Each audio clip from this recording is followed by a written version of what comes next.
घसवा बसा के खिलैब रोजे दिन बाबा खिलैब रोजे दिन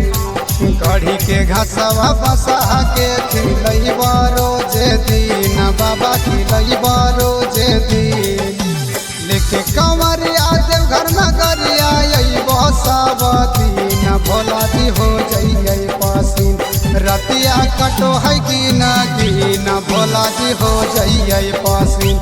रतिया कटे न मौगी बीन भोला जी हो जाइए पसीन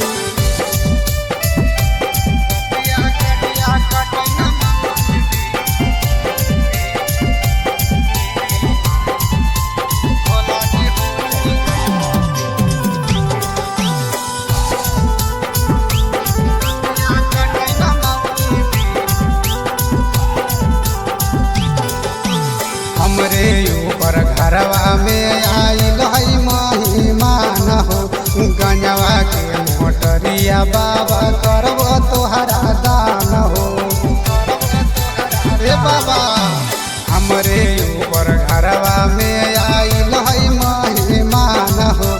भांग के मोटरिया बाबा करब तोहरा दान हो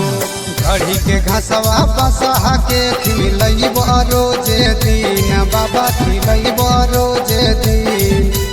लेके कंवरिया देव घर नगरिया सब दिन भोला जी हो जाइए पसीन रतिया कटे न मौगी बीन भोला जी हो जाइए पसीन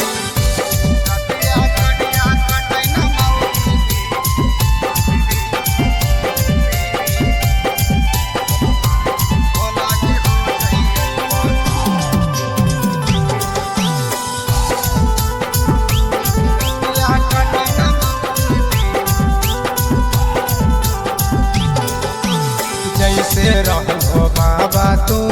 गौरा के आगो रहो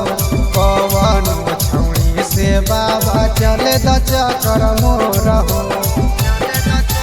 हे बाबा जैसे रहो बाबा तू गौरा के आगो रहो पवन छौड़ी से बाबा चले द चकर मोरहो बाबा हो दूधावा नगावा के पिलैब रोजे दिन बाबा पिलैब रोजे दिन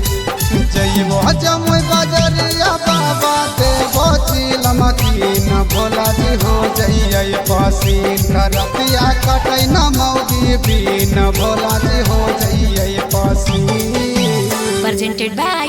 Rama Films.